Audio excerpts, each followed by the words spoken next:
La clique dorée, partie 4. Chapitre 5. Daniel regarda. Sur l'appui de velours de la loge que lui désignait Maxime se penchait, pour mieux entendre, une jeune fille d'une beauté si rare et si resplendissante qu'il eut peine à retenir un cri d'admiration. Ses cheveux, d'une surprenante abondance, étaient relevés assez négligemment pour qu'on vît qu'ils étaient bien à elle. Cheveux admirables, fauves, si lumineux qu'à chacun de ses mouvements il paraissait en jaillir des gerbes d'étincelles. Ses grands yeux de velours étaient ombragés de longs cils, et selon qu'elle les ouvrait ou les fermait à demi, il passait du bleu le plus sombre au bleu clair de la pervenche. Un rire jeune et frais, le rire naïf de l'innocence, s'épanouissait sur ses lèvres, découvrant des dents invraisemblables de régularité, de blancheur et d'éclat. Est-il possible, pensait Daniel, que ce soit là l'indigne créature dont Maxime me traçait le portrait? Un peu en arrière d'elle, émergeait de l'ombre de la loge une grosse tête osseuse, empanachée d'un ridicule diadème de plumes, la tête de Mistress Bryan, avec de gros yeux sévères et une bouche dont les lèvres semblaient toujours près de s'entr'ouvrir pour crier « Shocking !» Enfin, dans le fond, vaguement, on distinguait, surmontant un long corps roide, un crâne luisant, des yeux mornes, un nez recourbé et d'énormes favoris en nageoires. C'était l'honorable Thomas Elgin, familièrement Sir Tom. Et à mesure qu'il lorgnait obstinément cette loge, observant cette jeune fille si rieuse et ces vieilles gens si placides, Daniel se sentait envahir de toutes sortes de doutes confus. Maxime ne se trompait-il pas? Ne se faisait-il pas l'écho de calomnies atroces? Ainsi réfléchissait Daniel, et il eût dit ses soupçons, s'il n'eût eu pour voisins des mélomanes jaloux qui, dès qu'ils le virent se pencher à l'oreille de Maxime, murmurèrent, et qui, dès qu'il prononça un mot, le contraignirent à se taire. Heureusement, la toile ne tarda pas à tomber. Beaucoup de gens se levèrent, quelques-uns sortirent, mais Daniel et Maxime demeurèrent immobiles. Toute leur attention se concentrait sur la loge de Miss Sarah, quand la porte du fond s'ouvrit et un homme entra, qu'à cette distance on pouvait prendre pour un tout jeune homme, tant son teint avait d'éclat, tant sa barbe était noire, tant ses cheveux travaillés un à un par le coiffeur foisonnaient et bouclaient sur sa tête. Il avait le claque sous le bras, un camélia à la boutonnière, et ses gants paille s'appliquaient si juste sur sa main que sous peine de les faire éclater, il ne pouvait remuer les doigts. « Le comte de la Ville-Audry » murmura Daniel. Mais on lui frappait doucement sur l'épaule. Il se retourna. C'était M. de Brévent qui, d'un ton d'amicale ironie, lui dit « Votre vieil ami, n'est-ce pas? L'heureux prétendant de Miss Brandon. »« Oui, c'est vrai, je l'avoue. » Sans doute, il allait expliquer les raisons de sa discrétion, quand M. de Brévent l'interrompit. « Voyez donc, Daniel, voyez donc !» M. de la Ville-Audry avait pris place sur le devant de la loge, près de Miss Sarah, et avec une affectation étudiée, il lui parlait, se penchait vers elle, gesticulant et riant de toutes les longues dents jaunes qui lui restaient. Visiblement, il tenait à être vu à cette place et à s'afficher. Mais tout à coup, Miss Sarah lui en dit un mot, il se leva brusquement et disparut. La cloche de l'entr'acte sonnait, annonçant que le rideau allait se lever. « Sortons, » proposa Daniel à M. de Brévent. « Je souffre, ici. » Il souffrait, en effet, à voir le rôle ridicule que jouait le père de mademoiselle Henriette. Mais il n'avait plus de doute. Pour lui, l'aventurière s'était dénoncée par la façon dont elle agaçait ce vieillard amoureux. « Ah, nous aurons du mal à tirer le compte des griffes de cette sorcière, » murmura Maxime. Sorti du théâtre, il venait de prendre le passage pour gagner le boulevard, lorsqu'ils virent venir à eux un homme de haute taille, emmitouflé dans un grand pardessus, que suivait un garçon portant une grosse brassée de roses magnifiques. C'était le comte de la ville Audry. Se trouvant nez à nez avec Daniel, il parut d'abord interdit, puis reprenant son aplomb.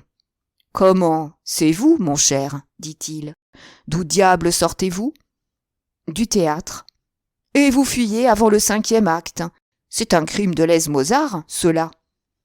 Allons, revenez, et je vous promets une surprise. » Vivement, M. de Brévent se rapprocha. « Allez, souffla-t-il à Daniel, voilà l'occasion que je cherchais pour vous. » Et, saluant, il se retira. Un peu surpris, Daniel s'était mis à trotter aux côtés du comte, lorsqu'il le vit s'arrêter devant un grand landau, découvert malgré le froid et gardé par 3 valets en grande livrée. À la vue du comte, tous 3 se découvrirent respectueusement, mais lui, sans s'inquiéter d'eux, appelant le commissionnaire qui portait les fleurs, « Effeuille-moi, lui dit-il, toutes ces roses dans le fond de cette voiture. » L'homme hésita.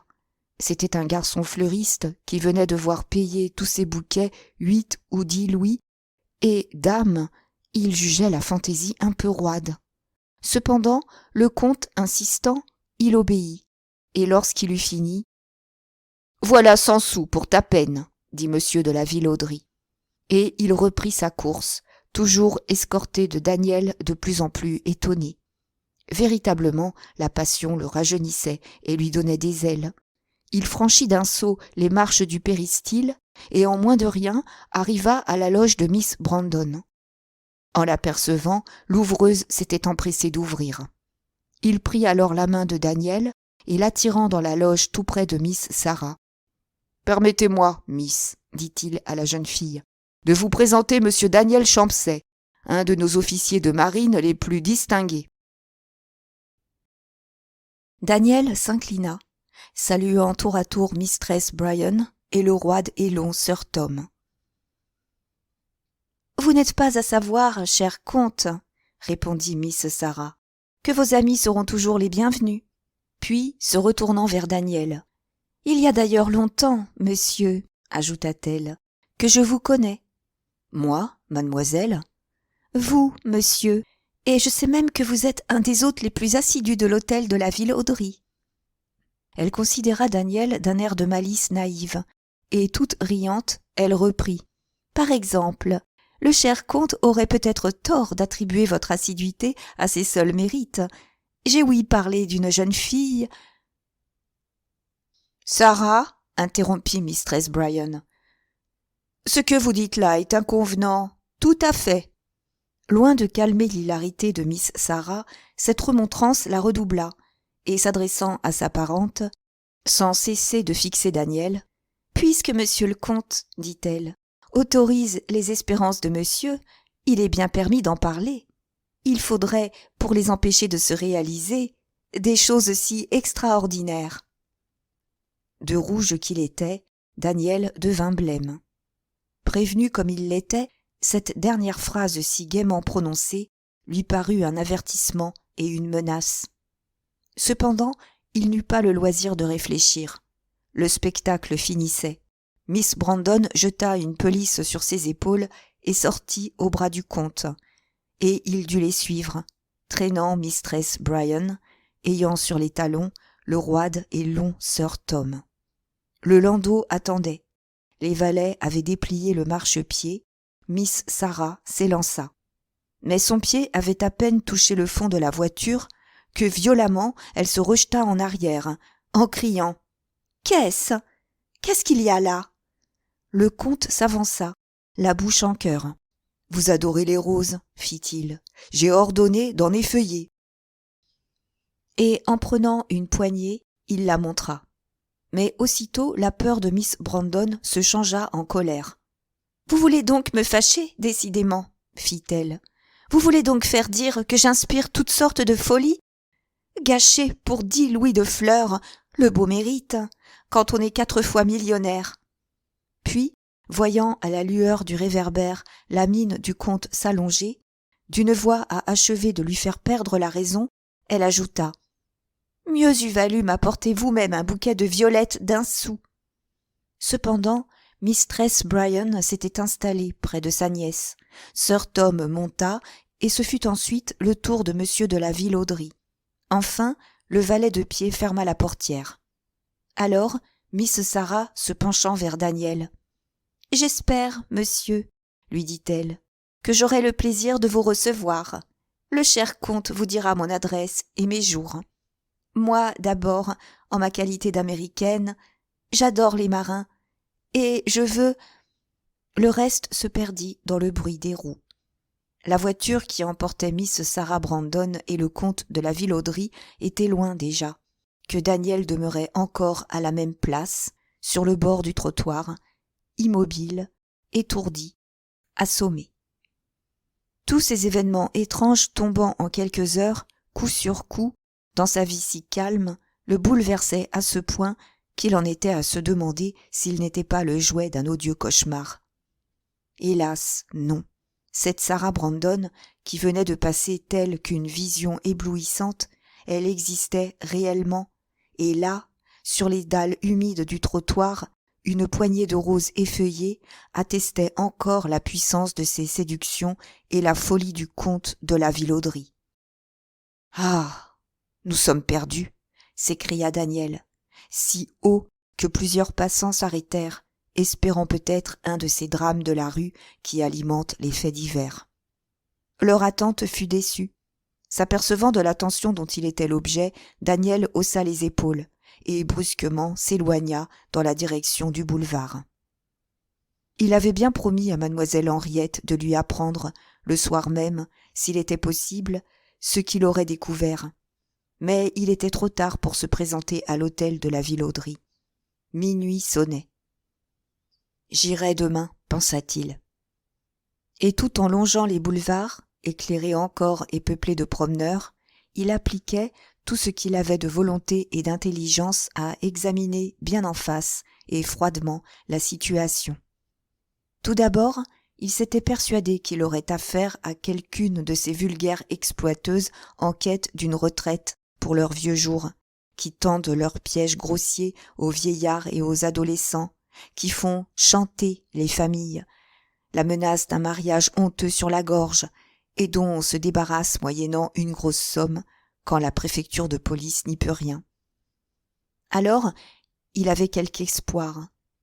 Mais voici que tout à coup se dressait devant lui une de ces redoutables aventurières de la haute vie qui ont su ménager, sinon sauver les apparences, et dont la position est assez équivoque pour leur donner l'attrait de tout ce qui est mystérieux et étrange. Comment lutter contre une telle femme, et avec quelles armes? Comment l'atteindre et où la frapper? N'était-ce pas folie que de songer seulement à lui faire lâcher la proie magnifique prise dans ses filets, Dieu sait par quels moyens, qu'elle devait considérer comme sienne désormais, et dont, par avance, elle se délectait? « Mon Dieu, » murmurait Daniel, « envoyez-moi une idée. » Mais l'idée ne venait pas, et c'est en vain qu'il mettait à la torture son esprit frappé de stérilité. Arrivé chez lui, cependant, il se coucha comme d'ordinaire, mais la conscience de son malheur devait le tenir éveillé. À 9 heures du matin, n'ayant pas fermé l'œil et brisé de cette fatigue atroce de l'insomnie, il allait se lever quand on sonna à la porte. Il se jeta vivement à bas de son lit, s'habilla en 2 temps et courut ouvrir. C'était monsieur de Brévand qui venait chercher des nouvelles de la présentation de la veille et dont le premier mot fut « Eh bien ?» « Hélas, » répondit Daniel, « le plus sage serait de se résigner. »« Diable, vous êtes prompt à jeter le manche après la cognée. »« Que feriez-vous donc, vous, à ma place? Cette femme est belle à troubler la raison. Le comte est fasciné. » Et avant que Maxime pût répliquer, simplement et brièvement, Daniel lui dit son amour pour mademoiselle de la Vilauderie, quelles espérances on lui avait permis de concevoir, et comment, avec ces espérances, s'évanouissait le bonheur de sa vie. « Car il n'est plus d'illusion possible, Maxime, » ajoutait-il avec l'accent du plus sombre découragement. Ce qui m'attend, je le prévois, je le sens, je le sais. Henriette, obstinément et quand même, fera tout pour empêcher le mariage de son père. Et jusqu'au dernier moment, elle luttera. Est-il de mon devoir de la soutenir? Oui. Réussirons-nous? Non. Mais nous nous serons fait une ennemie mortelle de Miss Sarah. Et le lendemain du jour où, malgré nous, elle sera devenue la comtesse de la Villauderie, sa première pensée sera de se venger et de nous séparer à jamais, Henriette et moi. Si peu accessible à l'émotion que dut être M. de Brévand, le désespoir de celui qu'il appelait son ami le troubla visiblement. « Bref, mon pauvre Daniel, fit-il, vous en êtes à ce point où on ne sait plus ce qu'on fait. Raison de plus pour écouter les conseils d'un homme de sang-froid. Il faut vous faire présenter chez Miss Sarah. Elle m'a invité. Bon, cela. N'hésitez pas, allez-y. Qu'y faire, hein? Peu de choses. Vous ferez un doigt de cour à Sarah, vous serez aux petits soins pour Mistress Bryan, vous tenterez la conquête de l'honorable Thomas Elgin. Enfin, et surtout, vous écouterez de toutes vos oreilles, vous regarderez de tous vos yeux. J'avoue que je ne comprends pas bien. Quoi? Vous ne comprenez pas que la situation de ces audacieux aventuriers, si assurés qu'elles paraissent, ne tient peut-être qu'à un fil? Que faut-il pour le trancher, ce fil? Une occasion. Et quand on a tout à attendre et à espérer de l'occasion, on la guette. Daniel ne semblait pas convaincu. Miss Sarah, ajouta-t-il, me parlera de son mariage. Assurément. Que répondrai-je? Rien. Ni oui, ni non. Vous sourirez, vous vous déroberez, vous gagnerez du temps. Il fut interrompu par le portier de Daniel. C'était son domestique aussi, qui entrait, tenant une carte à la main. « Monsieur, dit-il, c'est un monsieur qui est en bas dans une voiture, et qui m'envoie savoir s'il ne vous dérange pas. » Le nom de ce monsieur? Le comte de la Villauderie, voici sa carte. « Vite, s'écria Daniel, vite, courez le prier de monter. » Monsieur de Brévand s'était levé vivement. Il avait déjà son chapeau sur la tête, et dès que le concierge fut sorti, « Je file, dit-il à Daniel. »« Pourquoi ? Parce qu'il ne faut pas que le comte me trouve ici. Vous seriez forcé de me présenter, il retiendrait peut-être mon nom, et s'il apprenait à Sarah que je suis votre ami, tout serait fini. » Il sortait en effet, lorsqu'on entendit remuer la clé de la porte d'entrée. « Le comte, fit-il, je suis pris. » Mais Daniel, ouvrant rapidement sa chambre, l'y poussa et referma la porte. Il était temps, le comte entrait. Chapitre 6. Monsieur de la Villauderie avait dû se lever matin. Bien qu'il ne fût pas encore 10 heures, il resplendissait, fardé de frais qu'il était, teint et frisé à miracle. Or, toute cette toilette réparatrice ne pouvait pas être l'œuvre d'un moment. « Ouf !» fit-il en entrant. « C'est haut chez vous, mon cher Daniel. » Étourdi, il oubliait son rôle de jouvenceau, mais il s'en aperçut, car vivement il ajouta. « Ce n'est pas que je m'en plaigne, au moins. Quelques étages à grimper ne me font pas peur. » Et en même temps, d'un air de complaisance, il tendait le jarret, comme pour en attester le ressort, la souplesse et la vigueur. Déjà, cependant, plein de déférence pour le père de mademoiselle Henriette, Daniel lui avait avancé le meilleur fauteuil de son modeste logis. Le comte s'assit, et d'un ton léger qui contrastait avec le très visible embarras de ses mouvements, « Gageons, mon cher Daniel, commença-t-il, que vous êtes fort surpris et non moins intrigué de me voir chez vous. Je l'avoue, monsieur, si vous aviez à me parler, vous n'aviez qu'à m'écrire. Je me serais aussitôt empressé. De venir chez moi, n'est-ce pas? Inutile. La vérité est que je n'ai rien à vous dire. C'est un rendez-vous manqué qui vous vaut ma visite. Je devais rencontrer un de mes amis au corps législatif, et il ne s'y est pas trouvé. Assez mécontent, je rentrais, lorsque, passant devant chez vous, je me suis dit, si je montais surprendre mon marin, je lui demanderais ce qu'il pense de certaines jeunes dames à qui, hier soir, il a eu l'honneur d'être présenté. » C'était ou jamais l'occasion de suivre les prudents conseils de M. de Brévand. Aussi, Daniel, au lieu de répondre, se contenta-t-il de sourire le plus agréablement qu'il put. Ce n'était pas assez pour le comte. Aussi, reprenant sa question, « Voyons, insista-t-il, là, franchement, que pensez-vous de Miss Sarah Brandon ?»« C'est une des plus belles personnes que j'ai vues de ma vie, monsieur. » Un éclair de joie et d'orgueil brilla dans les yeux de M. de la Ville-Audry. « Dites la plus belle, s'écria-t-il, la plus merveilleusement et la plus idéalement belle. Et c'est là le moindre, le plus infime de ses mérites, monsieur Daniel Champsay. Parle-t-elle, aussitôt les charmes de son esprit effacent les séductions de sa beauté, et dès qu'on la connaît, on oublie sa beauté et son esprit pour n'admirer plus que sa simplicité enjouée, sa candeur naïve et les trésors de son âme chaste et pure. La foi, l'ardente foi, exclusive, absolue, idiote, donnait à sa face grimée l'expression de l'extase.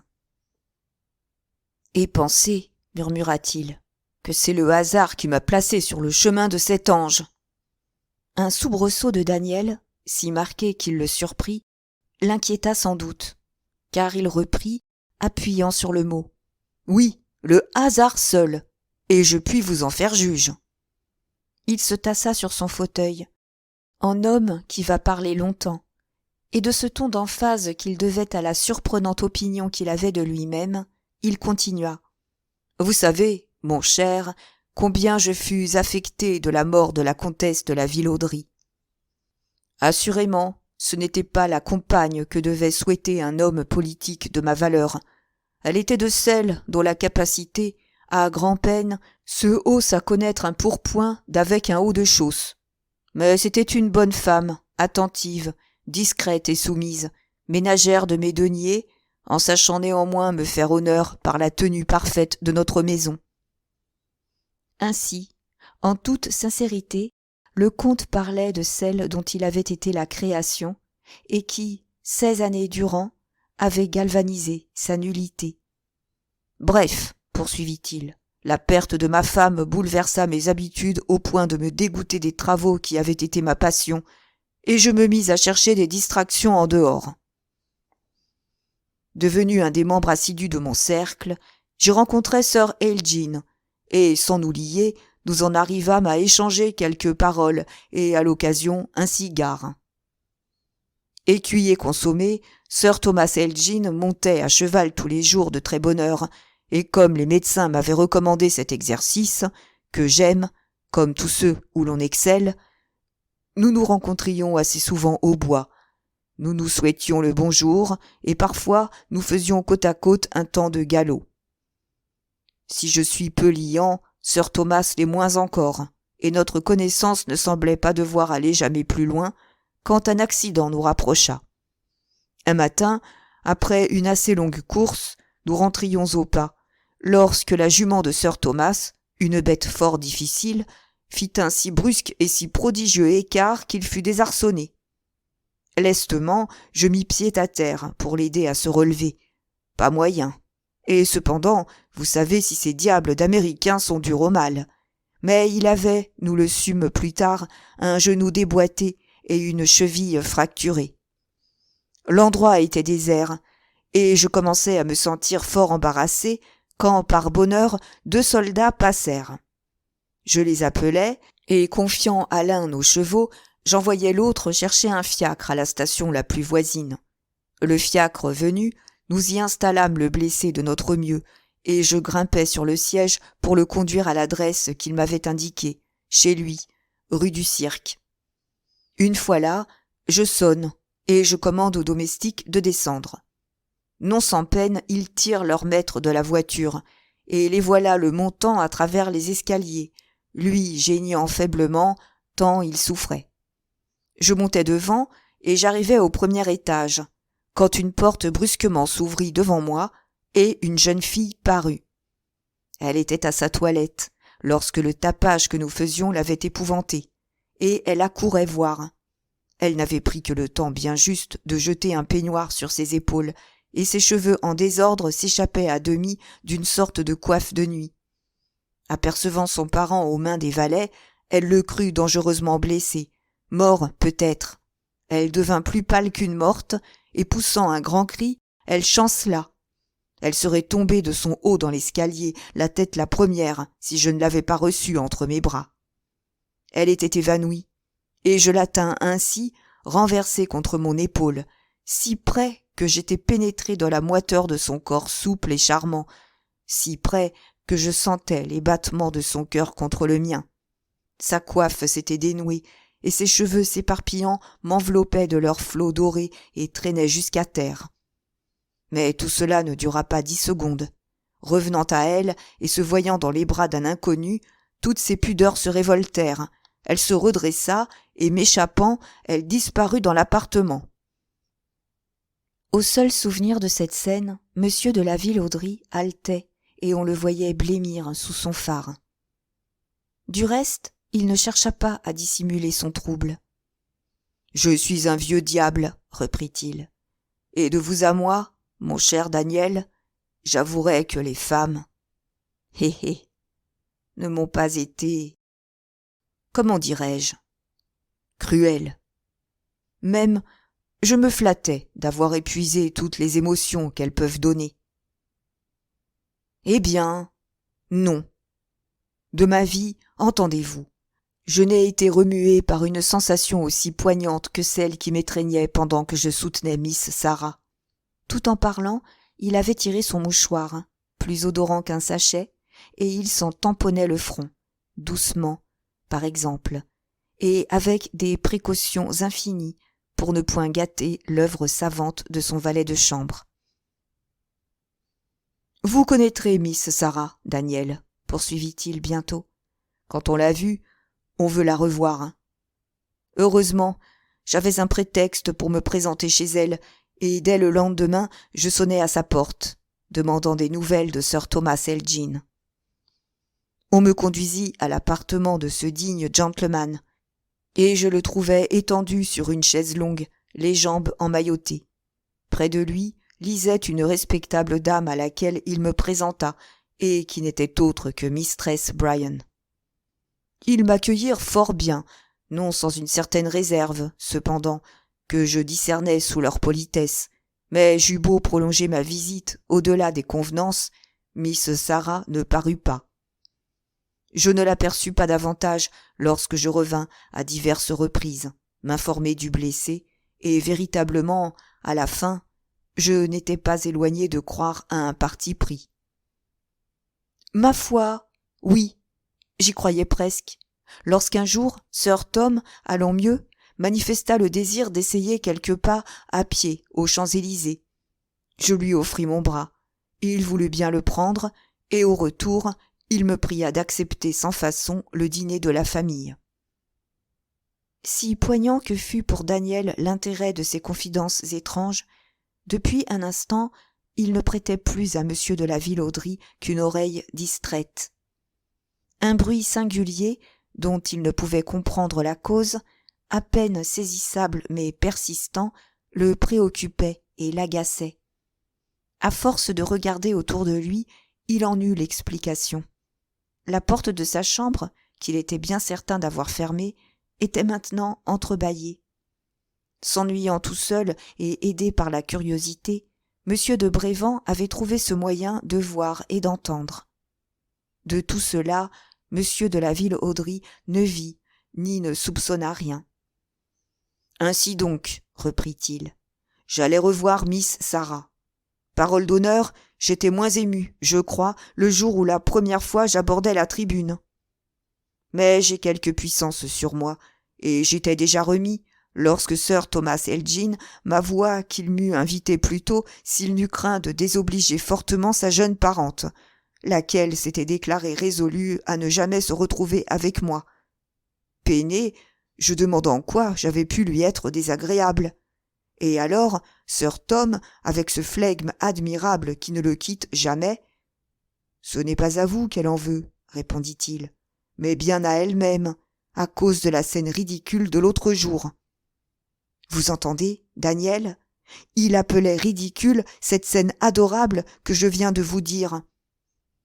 Il n'y a que les Américains pour de telles énormités. J'ai su, depuis, que pour contraindre Sarah à me recevoir, il avait fallu lui faire une sorte de violence. Mais elle eut le bon goût de n'en rien laisser paraître, lorsque, un peu avant de se mettre à table, je lui fus présenté. Elle rougit, il est vrai, extrêmement, mais c'est avec une franchise toute virile qu'elle me tendit la main, coupant le compliment que je lui débitais pour me dire « Vous êtes l'ami de Tom, vous serez le mien. » Ah, Daniel, vous avez admiré Miss Brandon au théâtre. C'est chez elle qu'il faut l'étudier. Au dehors, quoi qu'il lui en coûte, elle sacrifie aux exigences du monde. Dans son intérieur, elle ose être elle-même. Du reste, ainsi qu'elle l'avait dit, nous fûmes promptement amis. Si promptement que je ne laissais pas que d'être surpris quand elle me parlait comme à une vieille connaissance. Je ne tardai pas à découvrir le mot de cette énigme. Nos jeunes filles françaises, mon cher Daniel, sont charmantes, sans doute, mais ignorantes, en général, légères et insoucieuses de tout ce qui n'est pas cancan, roman ou chiffon. Autres sont les Américaines. Ce qui intéresse leur esprit sérieux, c'est ce qui préoccupe leurs pères et leurs frères. La politique, l'industrie, les débats des chambres, les découvertes des savants.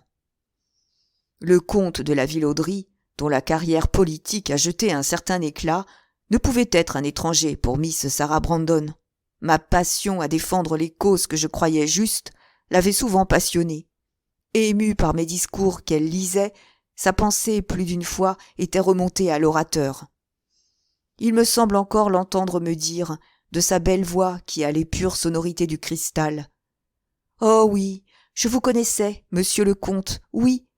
Et il y a eu des jours où j'aurais voulu être de vos amis pour vous crier « C'est bien ce que vous faites là, c'est grand, c'est courageux !» Et elle ne mentait pas, car elle avait retenu nombre de passages de mes discours, de ceux mêmes que j'avais oubliés, et elle les citait presque textuellement.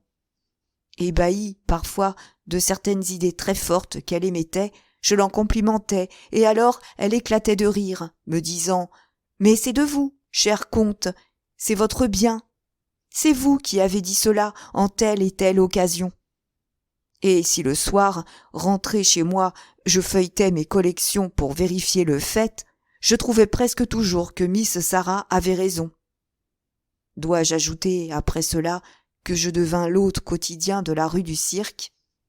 Non, n'est-ce pas ? Ce que je veux que vous sachiez, c'est que là, j'ai trouvé l'image de la félicité la plus parfaite et la plus pure qu'on puisse rêver ici-bas.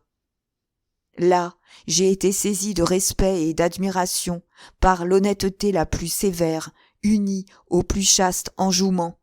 Là, j'ai savouré les heures les plus délicieuses entre Mistress Bryan, cette puritaine si rigide pour elle-même, si indulgente pour les autres, et Thomas Elgin, le plus loyal et le meilleur des hommes, qui, sous des apparences glaciales, cache une âme de feu pour ses amis. Quel était le but de M. de la Villauderie, si toutefois il en avait un?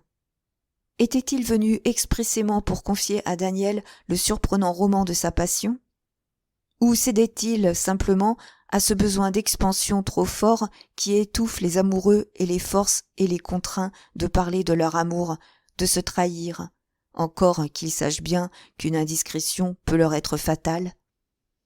Ainsi s'interrogeait Daniel. Mais le comte ne lui laissa pas le temps de réfléchir et de se répondre. Après une courte pause, il se redressa et changeant brusquement de ton. « Je devine, mon cher Daniel, ce que vous pensez. Vous vous dites, Monsieur de la Villauderie était amoureux. Eh bien, je vous le déclare, vous vous trompez. » Daniel bondit sur sa chaise et, s'oubliant, tant fut grande sa stupeur. « Est-ce possible ?» s'écria-t-il. « C'est exact.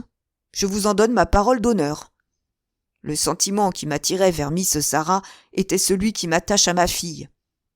Cependant, comme je suis un observateur et que j'ai l'expérience du cœur humain, la contenance de Miss Sarah ne laissait pas que de me surprendre. Après avoir été avec moi d'une liberté extrême, expansive et familière, elle était devenue peu à peu réservée, jusqu'à la froideur. Il était clair qu'elle était gênée près de moi. Notre intimité, loin de la rassurer, semblait l'effrayer chaque jour davantage. Ce que je compris, vous le devinez, mon cher Daniel. Seulement, comme je n'ai jamais été un fat, je craignis de me tromper. Je m'appliquai à une observation plus attentive, et je ne tardai pas à acquérir la certitude que si j'aimais Miss Sarah d'une affection paternelle, j'avais su éveiller dans son âme un sentiment plus tendre. De tout autre, cette fatuité sénile eût paru à Daniel d'un comique achevé. Du père de mademoiselle Henriette, elle le navrait. Si bien que le comte, remarquant sa tristesse et se méprenant, lui demanda « Douteriez-vous de ce que je dis ?»« Non, monsieur, non. »« À la bonne heure. Je vous prie de croire, du reste, que cette découverte ne m'émut pas médiocrement. J'en demeurai pendant 3 jours ébloui à ce point de ne pouvoir réfléchir et délibérer sainement. Il fallait prendre un parti, cependant. Si l'idée d'abuser de mon expérience pour séduire cet innocent enfant traversa mon cerveau, je la repoussai avec horreur. Et pourtant, il ne tenait qu'à moi. Je le voyais, je le sentais. Mais quoi? Payer du déshonneur de leur parente, l'hospitalité de la vertueuse Mistress Bryan et du loyal Thomas Elgin, c'eût été une des abominables infamies dont je suis incapable. Devais-je donc renoncer à retourner rue du Cirque? Rompre avec des amis qui m'étaient chers? J'y songeais, mais je ne m'en sentis pas le courage. Il s'interrompit, cherchant du regard les yeux de Daniel, comme pour y lire l'expression réelle de son opinion. Et, lorsqu'il les eut trouvés, d'un ton grave, il dit « C'est alors que la pensée d'un mariage me vint. » Ce mot, mariage, Daniel l'attendait. Aussi, bien que le choc fût rude, demeura-t-il impénétrable. Et ce sang-froid dut étonner le comte, car il laissa échapper un mouvement de contrariété et brusquement reprit. « Oui, j'ai songé à un mariage. Vous me direz, c'est grave. Je le sais, parbleu bien. Et ce n'est pas en une heure que je me décidai, ni sans avoir pesé le fort et le faible de cette détermination. C'est que je ne suis pas de ces grotesques aisés à berner, qui s'abusent eux-mêmes encore plus que les autres ne les trompent, et qui se croient le privilège exclusif d'une éternelle jeunesse. Non, non, je me connais, et mieux que personne, je sais que je touche à la maturité de la vie. C'est l'objection qui tout d'abord s'offrit à mon esprit. Mais à ceci, je réponds victorieusement que l'âge n'est pas une affaire d'extrait de naissance. On a l'âge qu'on paraît avoir. Or, je dois à une existence exceptionnellement sobre et paisible, à 40 années passées à la campagne, à une constitution de fer et aux soins minutieux que j'ai toujours pris de ma personne, comment dirais-je, une verdeur que m'envieraient tous ces jeunes éreintés que je vois traîner la jambe sur le boulevard. Il se redressait et se roidissait en parlant ainsi, bombant la poitrine, cambrant la taille et tendant le jarret. Puis, lorsqu'il jugea que Daniel l'avait assez admiré, « Maintenant, poursuivit-il, passons à Miss Sarah. Vous la croyez peut-être de la première jeunesse? Erreur, elle a 25 ans bien sonnés, mon cher ami, et pour une femme, 25 ans, hé hé !» Il ricanait. Il était clair qu'une femme de 25 ans lui paraissait vieille, très vieille. De plus, continua-t-il, je connais la haute raison de Sarah et le sérieux de son esprit. Fiez-vous à moi, quand je vous affirme que je l'ai étudiée. Parmi les 1000 mots insignifiants en apparence et échappés aux naïvetés de ses expansions, Je sais qu'elle a les jeunes gens en horreur. Elle a vu ce que valent les maris de 30 ans, tout feu et flamme les premiers jours, et qui, après 6 mois, rassasiés d'un bonheur pur et tranquille, désertent la chambre conjugale. Ce n'est pas d'hier que j'ai constaté son penchant à s'éprendre de ce qu'il y a, en somme, de plus séduisant au monde, d'un grand nom noblement porté et d'une illustration dont les rayons rejailliraient sur elle. Que de fois je l'ai entendu dire à mistress Bryan: « Avant tout, tante, je veux être fière de mon mari. Je veux, dès que je prononcerai son nom, devenu le mien, lire dans les yeux l'admiration et l'envie, et qu'autour de moi on murmure: être aimé d'un tel homme, c'est le bonheur. » Il hocha la tête, et d'un ton grave: « Je m'interrogeais, Daniel, et je compris que je réalisais le programme de Miss Sarah Brandon.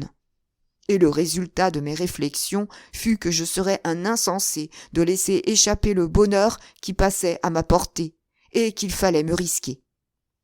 Je m'armai donc de résolution, et c'est à Sir Thomas Elgin que je m'ouvris de mes projets. Je renonce à vous décrire la stupeur de cet honorable gentleman. « Vous plaisantez, me dit-il tout d'abord, et votre plaisanterie m'afflige. » Mais quand il vit que jamais je n'avais parlé plus sérieusement, lui, d'un flegme si imperturbable, il se fâcha tout rouge. Et morbleu, si par impossible j'étais malheureux en ménage, ce n'est pas à lui que je devrais m'aller plaindre. Mais je faillis tomber de mon haut quand, froidement, il me déclara qu'il ferait son possible pour empêcher ce mariage. C'est qu'il n'en voulait pas démordre, et ce ne fut pas trop de toute mon adresse pour ébranler sa résolution. Et même, après plus de 2 heures de discussion, tout ce que je pus obtenir fut qu'il resterait neutre, et qu'il laisserait à mistress Bryan la responsabilité d'un consentement ou d'un refus. Il riait, monsieur de la Ville-Audry. Il riait de tout son cœur, sans doute en se rappelant sa discussion avec Sir Elgin et sa triomphante habileté. « Donc, reprit-il, je m'adressais à mistress Bryan. Ah, elle n'y alla pas par 4 chemins. Dès les premiers mots, elle m'appela, Dieu me pardonne, vieux fou. Et carrément, elle me pria de ne me plus représenter rue du Cirque. Je voulus insister, inutile. Elle ne voulut seulement pas m'entendre, la vieille puritaine.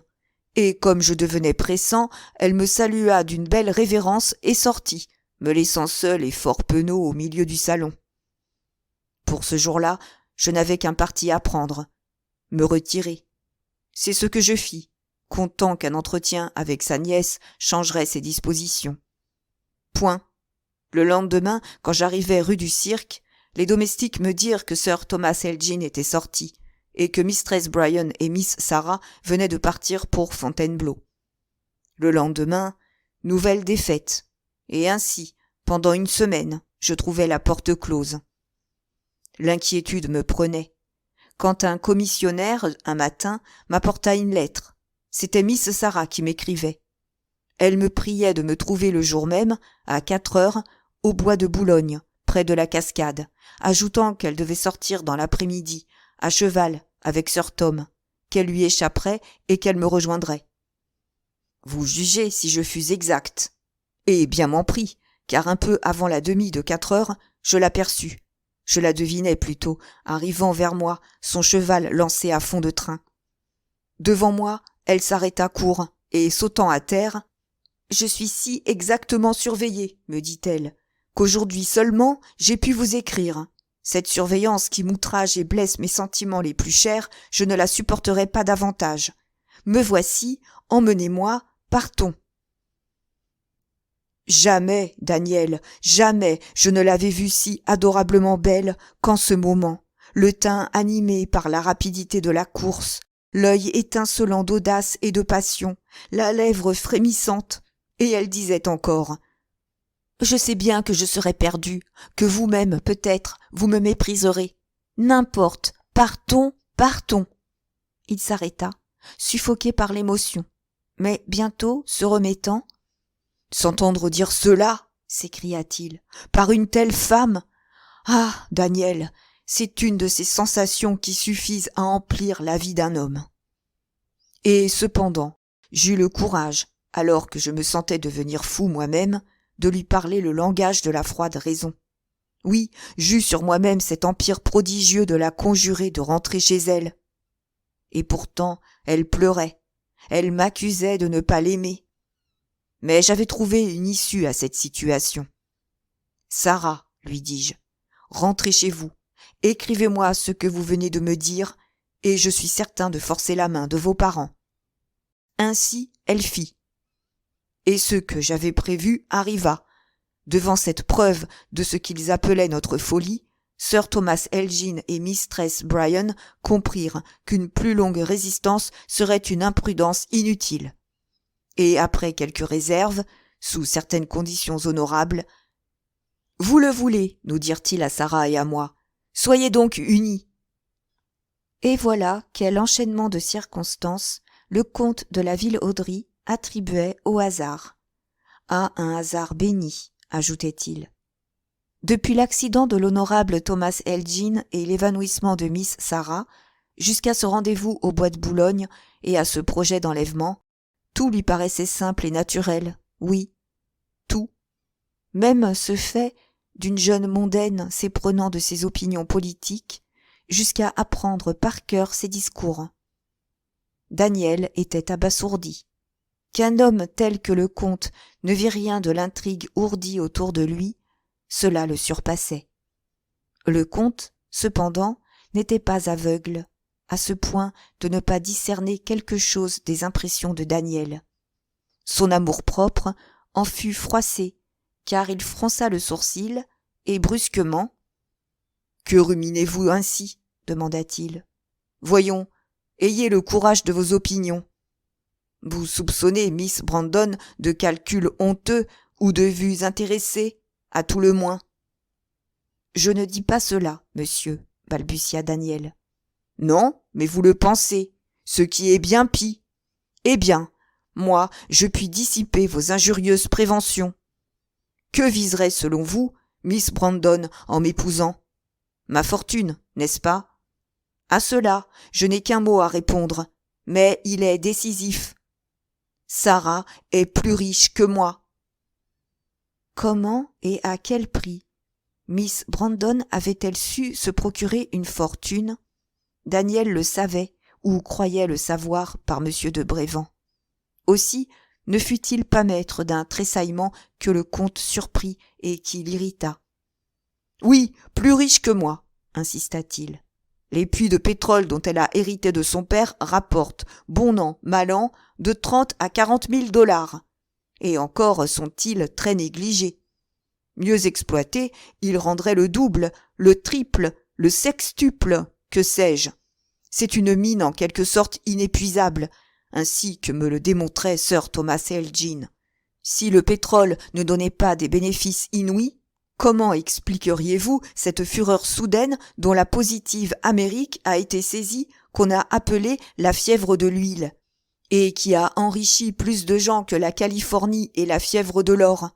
Ah, il y a quelque chose à tenter de ce côté, quelque chose de grand, et pour peu qu'on dispose de capitaux considérables, il s'animait, il s'échauffait, il s'oubliait. Lorsque brusquement, il s'arrêta court. Évidemment, il avait failli se trahir, laisser voir sa pensée tout entière. Aussi, reprit-il vivement. Mais en voilà assez, je suppose, pour écarter tout soupçon de cupidité. Maintenant, vous me direz peut-être que je suis pour Miss Brandon un pis-aller. Eh bien, non. En ce moment même, elle a à choisir entre moi et un prétendant bien plus jeune que moi et dont la fortune est de beaucoup supérieure à la mienne, Monsieur Wilkie de Gordon-Chalus.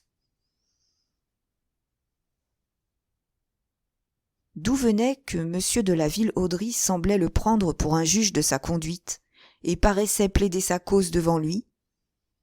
Voilà ce que Daniel ne songeait même pas à se demander, tant était grand le désordre de son esprit. Cependant, comme le comte insistait pour avoir son avis, comme il le pressait, comme il s'obstinait à lui répéter « Eh bien, voyez-vous encore une objection ?» il oublia les prudentes recommandations de M. de Brévan, et d'une voix troublée, « Sans doute, monsieur le comte, fit-il, vous connaissez la famille de Miss Brandon ?»« Certes. Me croyez-vous donc homme à prendre chat en poche ? Son digne père était l'honneur même. » « Et son passé ?» Le comte bondit sur son fauteuil et, enveloppant Daniel d'un regard méchant, « Oh oh !» fit-il. « Est-ce que déjà quelque vil gredin se serait fait l'écho des calomnies infâmes dont on a essayé de ternir l'honneur de la plus noble et de la plus chaste des créatures ? Ah ! Nommez-moi le misérable !» Involontairement, Daniel se tourna vers la porte derrière laquelle écoutait M. de Brévan. Peut-être s'attendait-il à le voir apparaître, mais M. de Brévan ne bougea pas.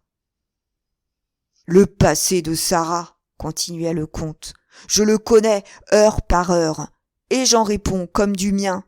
Chère adorée, avant que de consentir à devenir ma femme, elle a voulu tout me dire, oui, tout, sans forfanterie ni fausse pudeur, et je sais ce qu'elle a souffert. N'a-t-on pas prétendu qu'elle avait été la complice d'un lâche coquin, d'un caissier qui avait volé sa caisse? N'a-t-on pas dit qu'elle avait poussé au suicide un jeune sot, un joueur, et qu'elle avait assisté impassible aux tortures de son agonie? Ah! Il ne faut que voir Sarah pour être sûr que ce sont là d'indignes et stupides inventions de la haine. Et tenez, Daniel, croyez-moi, dès que vous verrez la calomnie s'acharner après un homme ou après une femme, dites-vous que cet homme ou cette femme ont blessé, humilié le vulgaire, la tourbe des lâches, des envieux et des sots, par une supériorité quelconque, de situation ou de fortune, de talent ou de beauté. Pour défendre Miss Brandon, il avait visiblement retrouvé l'énergie de la jeunesse. Son œil s'emplissait d'éclairs, sa voix vibrait, son geste menaçait. « Mais laissons ce sujet pénible, fit-il, et causons sérieusement. » Il se leva et alla s'adosser à la cheminée, bien en face de Daniel. « Je vous ai dit, mon cher, commença-t-il, que Sir Tom et Mistress Bryan ont mis à mon mariage certaines conditions. La première est que Miss Brandon sera accueillie par ma famille comme elle mérite de l'être, non seulement honorablement, mais affectueusement, tendrement même. De ma famille, je m'en moque. Il ne me reste que des arrière-cousins qui, n'ayant rien à prétendre à ma succession, se soucient de moi aussi peu que je me soucie d'eux. Mais j'ai une fille, et là est le danger. La certitude que je vais me remarier la désole, je l'ai vue. Elle se révolte à la seule idée qu'une autre femme va prendre la place de sa mère, porter mon nom et régner dans ma maison. » Daniel, maintenant, commençait à comprendre ce qu'il devait penser du rendez-vous manqué qui lui avait valu la visite de M. de la Villehaudry. « Or, disait le comte, je connais mon Henriette. C'est sa mère elle-même, faible mais entêtée jusqu'à la démence. Si elle s'est mise en tête de mal recevoir Miss Sarah, elle la recevra mal, quoi qu'elle m'ait promis, et trouvera le moyen de lui faire quelque abominable avanie. Et si néanmoins Sarah consent à passer outre, ma maison deviendra un enfer, et ma femme sera malheureuse. Ai-je sur Henriette assez d'empire pour la ramener à la raison? Je ne le crois pas. Mais cette influence que je n'ai pas, je sais un charmant garçon qui l'a, et c'est vous. » Daniel était devenu pourpre. C'était la première fois que le comte s'exprimait si clairement. « Je n'ai jamais désapprouvé, continuait-il, les projets de ma pauvre femme, et la preuve c'est que j'autorisais vos assiduités. Aujourd'hui, voici mes conditions. Que ma fille soit pour Sarah ce que je veux qu'elle soit, une sœur tendre et dévouée, et 6 mois après mon mariage, il y aura une autre noce à l'hôtel de la Villehaudry. » Daniel voulait parler. Il l'arrêta. « Non, rien, fit-il. Je vous ai démontré la sagesse du parti que je prends. Agissez en conséquence. » Il avait remis son chapeau, et déjà il avait ouvert la porte. « Ah, encore un mot, ajouta-t-il. Je suis chargé par Miss Brandon de vous conduire chez elle ce soir. Elle veut vous parler. Venez me demander à dîner. Nous irons après rue du Cirque. » Sur quoi, songez à ce que je vous ai dit et au revoir. Chapitre 7. Monsieur de la Ville-Audry n'avait pas refermé la porte que déjà monsieur de Brévent s'élançait hors de la chambre où il s'était caché. « Avais-je raison ?» s'écria-t-il. Mais Daniel ne l'entendit pas. Daniel avait oublié jusqu'à sa présence. Brisé par les efforts extraordinaires qu'il avait faits pour garder le secret de ses impressions, il s'était laissé tomber sur un fauteuil, le visage caché entre ses mains, et d'une voix morne, comme pour se convaincre lui-même de la désolante réalité. « Le comte est devenu fou, » répétait-il, « absolument fou, et nous sommes perdus. » La douleur de cet homme de cœur avait quelque chose de si poignant que monsieur de Brévent parut ému. Il le considéra un moment d'un air de commisération. Puis, tout à coup, et comme s'il eût cédé à un bon mouvement, il lui toucha l'épaule en disant « Daniel !» Le malheureux se dressa en sursaut, pareil au dormeur brusquement éveillé, et le sentiment de la situation revenant, « Vous avez entendu, Maxime ?» prononça-t-il. « Tout. Je n'ai perdu ni un mot ni un geste. Mais ne me reprochez pas mon indiscrétion. Elle me permet de vous donner un conseil d'un ami sincère qui a payé cher l'expérience qui vous manque. » Il s'arrêta, cherchant l'expression de sa pensée.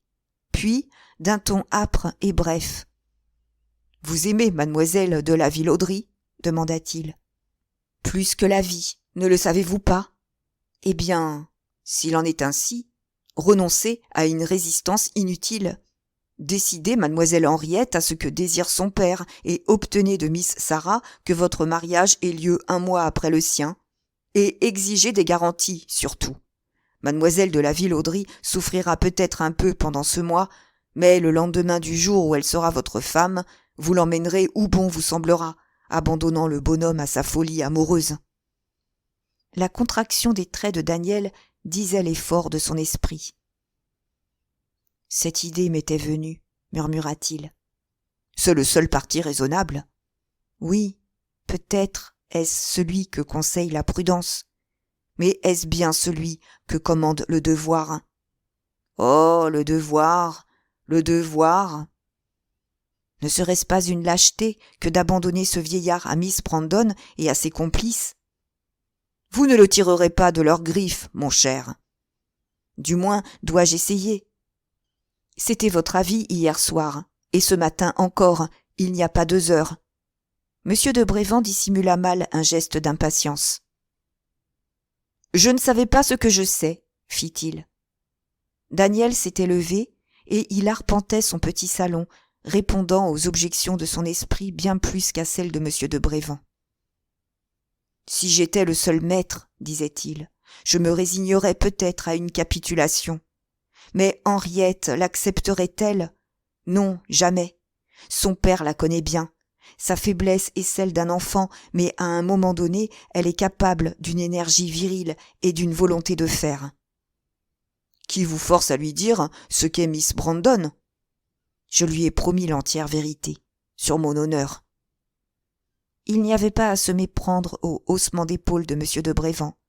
C'était aussi clair que s'il se fût écrié « On n'est pas naïf à ce point. »« Renoncez donc à votre Henriette, mon pauvre ami, » dit-il. Mais l'accès de découragement de Daniel était passé. « Oh, pas encore, » fit-il, les dents serrées par la colère. « Pas encore. Un honnête homme qui défend son bonheur et sa vie est bien fort. L'expérience me manque, il est vrai, mais vous êtes là, Maxime, et je sais que je puis toujours compter sur vous. » Ce que ne remarquait pas assez Daniel, c'est que monsieur de Brévent, si ardent à la lutte d'abord, se refroidissait peu à peu, tel qu'un homme qui, s'étant beaucoup avancé, juge qu'il a eu tort et, prudemment, se retire. « Certes, je suis tout à vous, » répondit-il, « mais que faire ? » « Et ce que vous disiez ? Je verrai Miss Brandon et j'observerai. Je dissimulerai, je gagnerai du temps, j'emploierai des espions s'il le faut, pour fouiller son passé. Je tâcherai d'intéresser à ma cause quelque personnage influent, mon ministre, par exemple, qui me veut du bien. Enfin, j'ai une idée. Ah, ce malheureux caissier, dont vous m'avez conté l'histoire, et qui n'est pas mort, croyez-vous, si on le retrouvait. Comment l'appelez-vous? Malga? Un avis inséré dans tous les journaux de l'Europe lui parviendrait sans doute, et l'espoir de se venger le déciderait. Une rougeur furtive montait aux joues de M. de Brévand. « Quelle folie !» interrompit-il avec une étrange vivacité. Puis, plus posément. « Vous oubliez, ajouta-t-il, que Malga a été condamné à je ne sais combien d'années de réclusion, qu'il prendrait votre avis pour un piège de la police, et que loin de se découvrir, il se cacherait plus soigneusement que jamais. » Mais Daniel ne semblait pas ébranlé. « Je réfléchirai, dit-il. Je verrai, je chercherai. Peut-être y aurait-il quelque parti à tirer de ce jeune homme dont le comte nous parlait, M. Wilkie de Gordon-Chalus. Si je pouvais croire que véritablement il a demandé la main de Miss Sarah, je l'ai entendu dire, et je l'affirmerai. Ce garçon est un de ces idiots que la vanité rend fous, et qui ne savent qu'imaginer pour faire parler d'eux. Miss Brandon étant très en vue, il l'épouserait comme il achèterait un cheval de course 100 000 francs. Et comment expliquez-vous le refus de Miss Sarah? Par la connaissance qu'elle a du caractère du particulier. Elle n'ignore pas que 3 mois après la noce, il la camperait là, et qu'au bout d'1 an, il lui faudrait plaider en séparation. Puis il y a autre chose. Wilkie n'a que 25 ans, et dame, un gaillard de cet âge a la vie plus dure qu'un galant qui a passé la 60aine. Son accent donnait à ses paroles une si terrible signification que Daniel pâlit. « Grand Dieu !» balbutia-t-il. « Croyez-vous donc Miss Brandon capable de tout? Oui, très positivement. Sauf pourtant de s'exposer à des démêlés avec la justice. Je lui ai entendu dire que le fer et le poison sont les armes des imbéciles. » Un étrange sourire glissa sur ses lèvres, et d'un ton d'effrayante ironie, « Il est vrai, ajouta-t-il, qu'elle a d'autres moyens, moins expéditifs peut-être, mais plus sûrs, pour supprimer les gens qui la gênent. » Quels moyens? Les mêmes sans doute qu'elle avait employés pour se débarrasser du malheureux Kergrist et de ce pauvre Malga, le caissier de la société d'escompte mutuelle.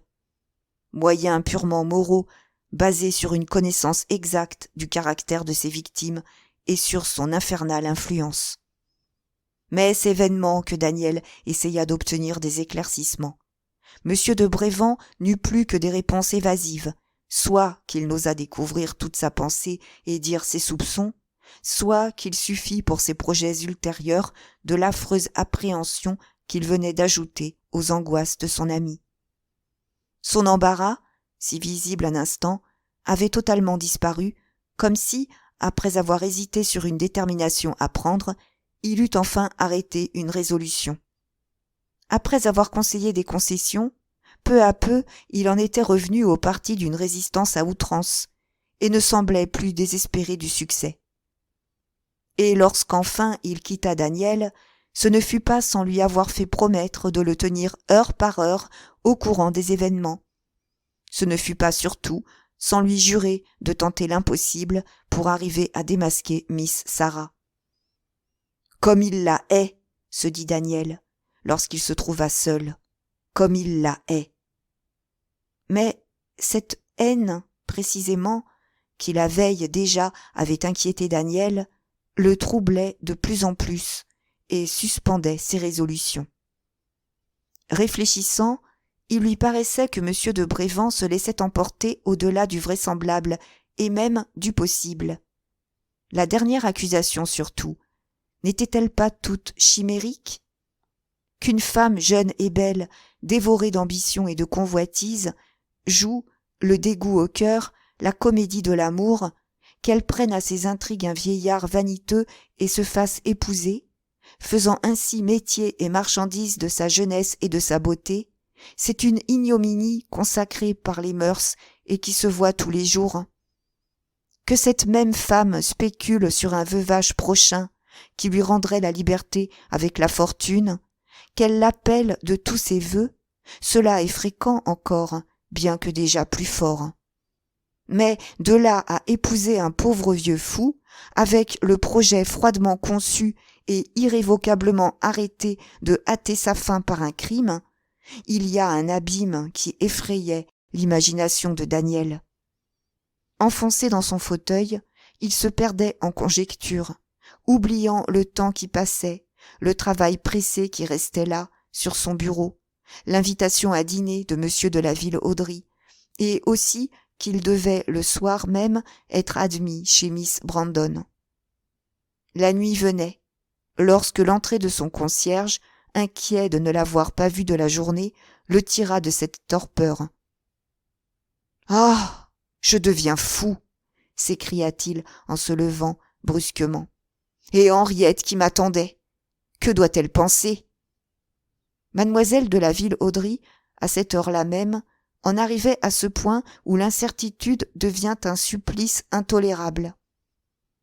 Après avoir espéré Daniel toute la soirée, la veille, après une nuit sans sommeil, elle l'avait attendu tout le jour, comptant les secondes au battement de ses tempes, tressaillant au roulement de toutes les voitures dans la rue.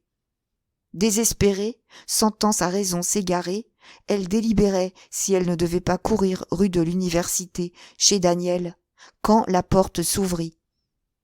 De cette même voix indifférente dont il prononçait le nom des amis et des ennemis, un domestique annonça « Monsieur Daniel Champsay ». D'un bond, mademoiselle Henriette fut debout. « Qui vous a retenu ?» allait-elle s'écrier. « Qu'arrive-t-il » Mais les mots expirèrent sur ses lèvres. Il lui avait suffi de voir le visage morne de Daniel pour être sûre que c'était un grand malheur qui arrivait. « Ah, vous ne vous étiez pas trompé » murmura-t-elle en s'affaissant sur sa chaise. « Hélas !»« Parlez, je veux tout savoir. »« Votre père est venu m'offrir votre main, Henriette, à la condition d'obtenir votre assentiment à son mariage. Maintenant, écoutez et jugez. » Et, fidèle à sa parole, il répéta tout ce que lui avaient dit M. de Brévand et le comte, ne passant que les détails qui eussent fait monter le rouge au front de la jeune fille, et aussi la sinistre accusation à laquelle il ne pouvait ajouter foi. Lorsqu'il eut achevé, « Et moi ?» s'écria mademoiselle Henriette. « Moi, je souffrirais que mon père épousât une telle femme. Je sourirais au déshonneur et à la ruine entrant dans cette maison, qui fut celle de ma mère. Non, loin de moi l'idée d'un si lâche égoïsme.